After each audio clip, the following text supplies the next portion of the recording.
ইতিমধ্যে আমরা সোমালিয়ান জলদস্যুদের সম্পর্কে সবাই অবগত আছি।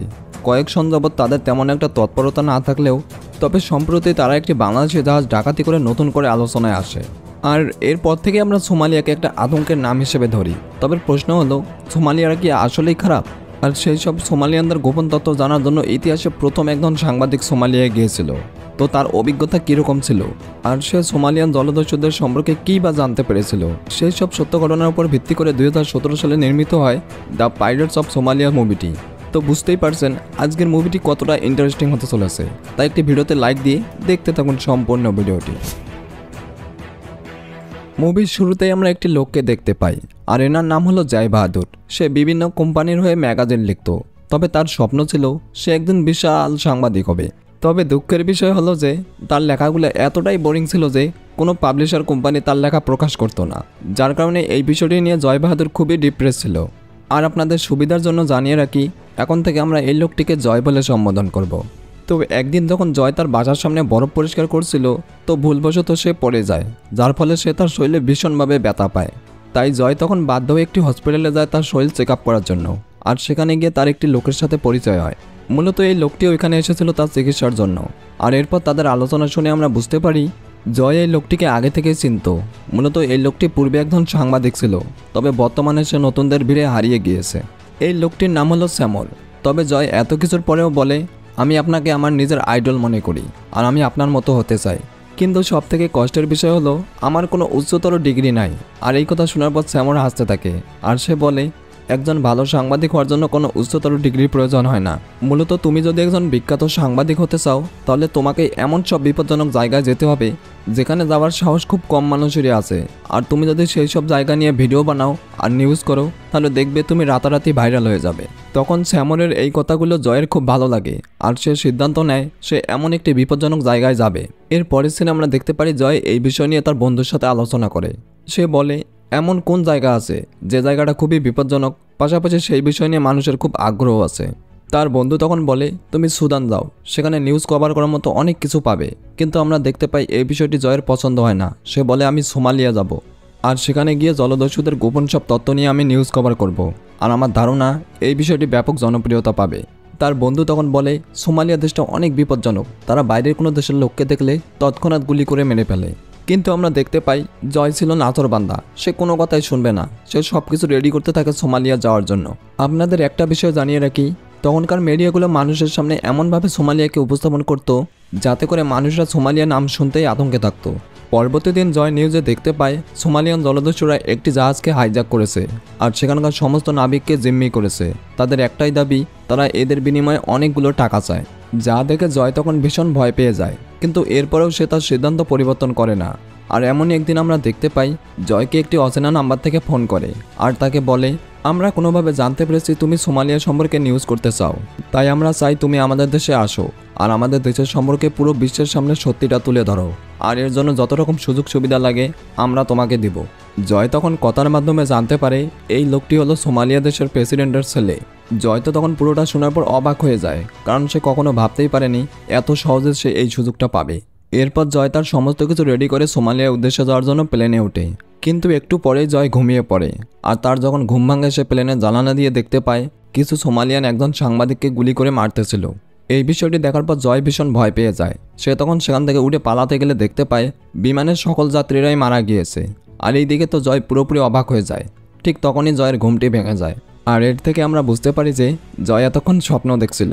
এইভাবে অনেকক্ষণ যাত্রা করার পর জয় ফাইনালি সোমালিয়ায় পৌঁছে যায়।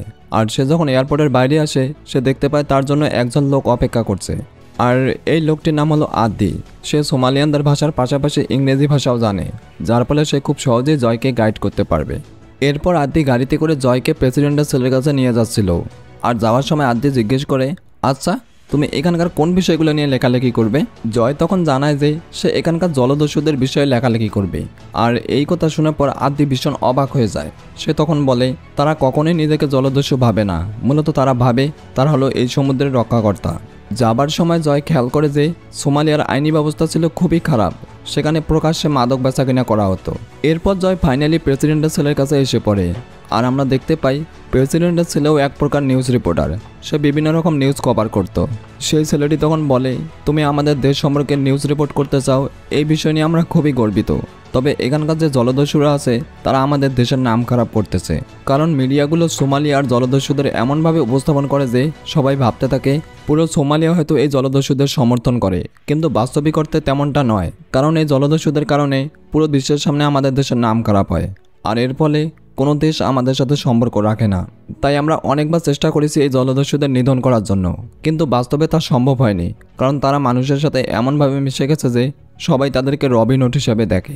কিন্তু তারা যে ভিতরের দিক থেকে কতটা খারাপ এই বিষয়টি সাধারণ মানুষ এখনও জানতে পারেনি। এরপর জয়কে ফাইনালি সোমালিয়ার প্রেসিডেন্টের সাথে দেখা করানো হয়, আর তিনি জয়কে এই দেশের বর্তমান অবস্থা সম্পর্কে জানান। সোমালিয়ায় এখন পর্যন্ত কোনো স্কুল প্রতিষ্ঠা হয়নি, কারণ ছোট ছোট বাচ্চাদের শেখানো হয় কিভাবে ডাকাতি করতে হয়, কিভাবে জাহাজে লুট করতে হয়, যার ফলস্বরূপ দিন দিন এই জলদস্যুদের উৎপাত বেড়েই চলেছে। এরপর তিনি জয়কে আরও জিজ্ঞেস করেন, আচ্ছা তুমি যে আমাদের দেশের সম্পর্কে রিপোর্ট তৈরি করবে তার টাইটেল কি লিখবে? জয় তখন জানায় সে সিদ্ধান্ত নিয়েছে দ্য পাইরেটস অফ সোমালিয়া নামটি দিবে। কিন্তু সবথেকে কষ্টের বিষয় হলো এই নামটি আবার প্রেসিডেন্টের পছন্দ হয় না। এরপর আদি জয়কে একটি হোটেলে নিয়ে আসে, আর সেখানে একটি রুমে তার থাকার ব্যবস্থা করে দেয়। এর পাশাপাশি তারা জয়ের রুমে ইন্টারনেট সংযোগ লাগিয়ে দেয়, যা কিনা এখানে খুবই দুর্লভ ছিল। আদি তখন জয়কে এই বলে সতর্ক করে যে সে কোনোভাবে যেন রুমে জানালা না খুলে, কারণ এখানকার জলদস্যুরা যদি কোনোভাবে বাইরের কোনো লোককে দেখতে পায় তারা নির্ঘাত তাকে মেরে ফেলবে। এভাবে জয়ের কোনো মতে সেদিনকার মতো রাতটি কেটে যায়, আর পরবর্তী দিন সে কৌতূহলবশত তার রুমে জানালা খুলে, আর সেখান দিয়ে সে বাইরে তাকালে দেখতে পায় রাস্তা দিয়ে অনেকগুলো মানুষ চলাচল করছিল। জয় তখন তার ক্যামেরাটি বের করে সেই সব দৃশ্য ভিডিও করতে থাকে, আর তখনই তার চোখে পড়ে একটি মেয়ে যে কিনা তার দিকে বারবার তাকাচ্ছিল। আর এটা দেখার পর জয়ের মনে তো লাড্ডু ফোটা শুরু করে। আদি তখন তাকে জানায় সেই মেয়েটির নাম হলো মরিয়ম, আর সে একজন বিশাল জলদস্যুর স্ত্রী। জয় তখন বলে সে ওই লোকটির ইন্টারভিউ নিতে চায়, আর এই শুনে আদি বলে সেই লোকটি হলো ভীষণ ভয়ানক, তার থেকে যতটা পারে জয় যেন দূরে থাকে। কিন্তু আমরা দেখতে পাই জয় ছিল নাচরবান্দা, সে কোনো মতেই হার মানবে না। আদি তখন বলে সে একজন জলদস্যুর ব্যবস্থা করেছে, জয় যেন তার ইন্টারভিউ নেয়। এরপর দেখানো হয় জয় আর আদি মিলে সেই জলদস্যুটির কাছে এসে পড়েছিল যার ইন্টারভিউ নেওয়ার কথা ছিল। কিন্তু আমরা দেখতে পাই জয় তাদের আচার আচরণ দেখে ভীষণ রকম ভয় পেয়ে যায়। কিন্তু তার তো এভাবে হাল ছেড়ে দিলে হবে না, কারণ তার এখানে আসার মূল উদ্দেশ্য ছিল সেটাই। আর আপনাদের জানিয়ে রাখি এই জলদস্যুটির নাম ছিল বোয়া। এরপর জয় যখন তাকে প্রশ্ন করে আমরা দেখতে পাই আচমকা সে এখান থেকে উঠে চলে যায়। মূলত সে ইন্টারভিউ দেবে, এর পরিবর্তে সে জয়দের কাছে অনেকগুলো মাদক চায়, যা কিনা জয়দের কাছে ছিল না। তাই তখন জয় মন খারাপ করে সেখান থেকে তার রুমে চলে আসে। কিন্তু এরপরেও সে তার লেখা থামায় না, সে যতটুকু জানতে পারছিল ততটুকুই লেখা শুরু করে দেয়। পাশাপাশি জয় তার এক বান্ধবীর সাথে কথা বলে, আর তাকে বিভিন্ন মিডিয়া ও পাবলিশার কোম্পানির সাথে কথা বলতে বলে, যাতে করে তার লেখা বইটি তারা প্রকাশ করে। পরবর্তী দিন জয় মরিয়মের সাথে দেখা করে, আর তার কথা শুনে বুঝতে পারে মরিয়মও ইংলিশ বলতে পারে। মরিয়ম তখন জানায় সে বিভিন্ন হলিউড মুভি দেখার ফলে সে ইংরেজি ভাষা শিখতে পেরেছে। মরিয়ম তখন এও জানায় হলিউডে সোমালিয়াদের নিয়ে যেসব মুভি তৈরি করা হয় সেখানে শুধু সোমালিয়া দেশটিকে খারাপভাবে দেখানো হয়, কিন্তু বাস্তবে তেমনটা নয়। কারণ সোমালিয়া জলদস্যুরা হলো এই দেশের একটি অংশ মাত্র, এই বলে যে পুরো দেশটি খারাপ এমনটা নয়। মূলত তখন সোমালিয়া দেশটির আর্থিক অবস্থা তেমন একটা ভালো ছিল না। মরিয়ম তখন জয়কে এই বলে অনুরোধ করে যে সে যেন তাদের দেশের সম্পর্কে সত্যিটাই লেখে, যাতে করে তাদের কিছুটা উপকার হয়। এরপর জয় মরিয়মের কাছ থেকে কিছু মাদক কিনে বইয়ার সাথে দেখা করতে যায়, আর তাকে মাদক দেওয়া মাত্রই বইয়া তার ইন্টারভিউ শুরু করে দেয়। আপনারা হয়তো মুখে মুখে একটি কথা শুনে থাকবেন যে যাতে মাতাল তালে ঠিক, এখানে বিষয়টা ঠিক এমনটাই হয়েছিল। এরপর জয় বুয়াকে প্রশ্ন করে যে জলদস্যুরা কিভাবে প্ল্যান করে আর কীভাবেই বা জাহাজে ডাকাতি করে, আর এই সমস্ত বিষয় জানার পর সে সবগুলো বিষয় তার বইয়ের ভিতর লিখতে থাকে। এইভাবেই দেখতে দেখতে জয়ের সোমালিয়ায় প্রায় 3 মাস কেটে যায়। আর একদিন তার বান্ধবী তাকে ফোন করে বলে বিভিন্ন পাবলিশার কোম্পানি ও মিডিয়ায় দেখিয়েছে, কিন্তু তার বইটির সম্পর্কে কেউ তেমন একটা আগ্রহ দেখায়নি। এই কথা শোনার পর জয় পুরোপুরি ভেঙে পড়ে। তখন তার বান্ধবী বলে সে যদি জলদস্যুদের ভিডিও করে আনতে পারে তাহলে সে অনেক লাভবান হবে, কারণ এই বিষয়টি নিয়ে পাবলিশার কোম্পানি আর মিডিয়াগুলোর অনেক ডিমান্ড রয়েছে।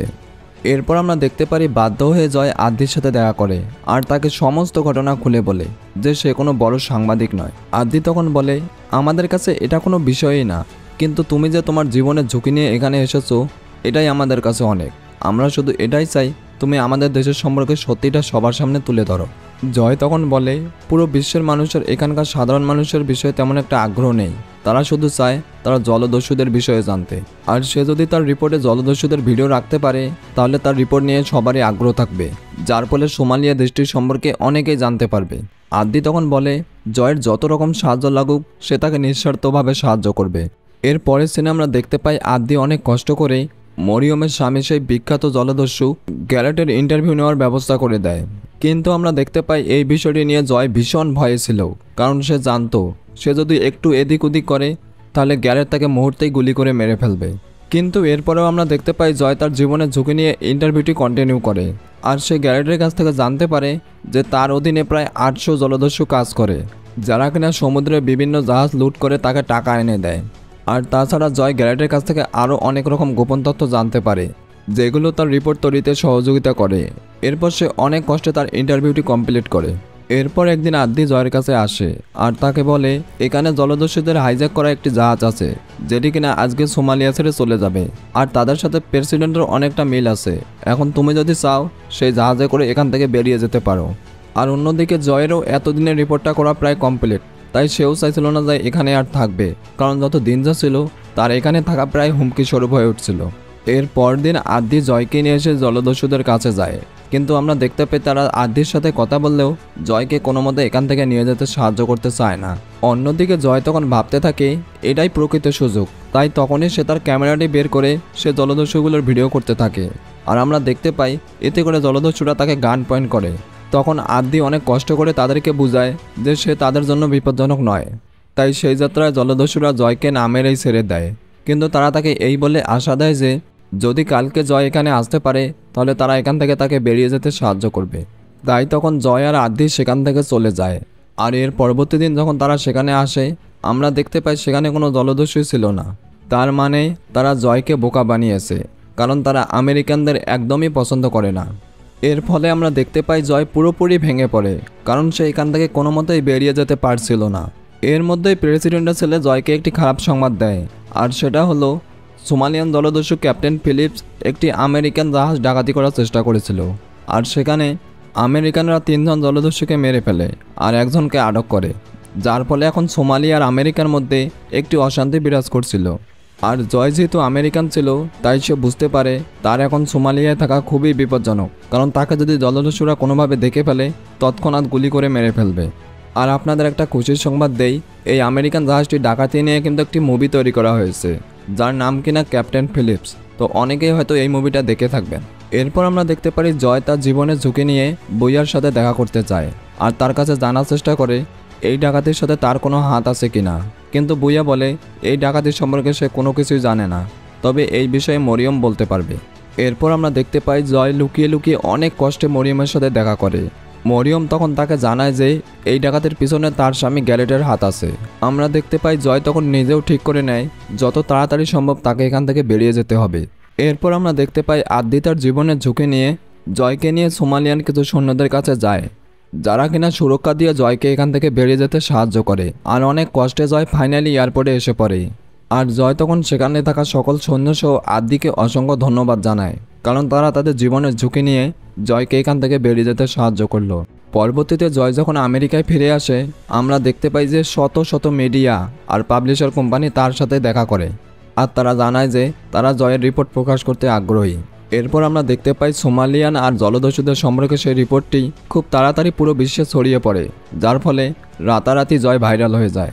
এরপর সিন শিফট করা হয় 2013 সালে, আর আমরা দেখতে পাই সিআইএ খুব সম্মানের সাথে জয়কে ডেকে পাঠিয়েছে, কারণ সেই সময় জয় ছিল একমাত্র ব্যক্তি যে কিনা সোমালিয়া গিয়ে জলদস্যুদের সম্পর্কে জানতে পেরেছিল। এরপর জয় সোমালিয়ার জলদস্যুদের সম্পর্কে সমস্ত রকম সত্য কথা সিআইএর কাছে খুলে বলে। সে জানায় সোমালিয়ার একটি নির্দিষ্ট পরিচয় চায়, তারা কখনোই জলদস্যু দেশ হিসেবে পুরো বিশ্বের কাছে মাথা নিচু করে চলতে চায় না। এর ফলে 2013 সালে আমেরিকার সোমালিয়ার মধ্যে একটি শান্তি চুক্তি স্থাপন হয়। আর মুভির শেষে আমরা সত্যিকারের জয় বাহাদুরকে দেখতে পাই, যিনি কিনা তার জীবনের ঝুঁকি নিয়ে পুরো বিশ্বের কাছে সোমালিয়া দেশটির সত্যতা তুলে ধরেছিল। তো বন্ধুরা, সোমালিয়ান আর জলদস্যুদের সম্পর্কে আপনার মতবাদ কি? অবশ্যই আপনার মূল্যবান মতামতটি কমেন্ট করবেন। আর সামনে আরও ইন্টারেস্টিং মুভি আসতেছে, তাই যাতে মিস হয়ে না যায় এখনই সিনেপাই চ্যানেলটি সাবস্ক্রাইব করুন। তো ভালো থাকবেন, ধন্যবাদ।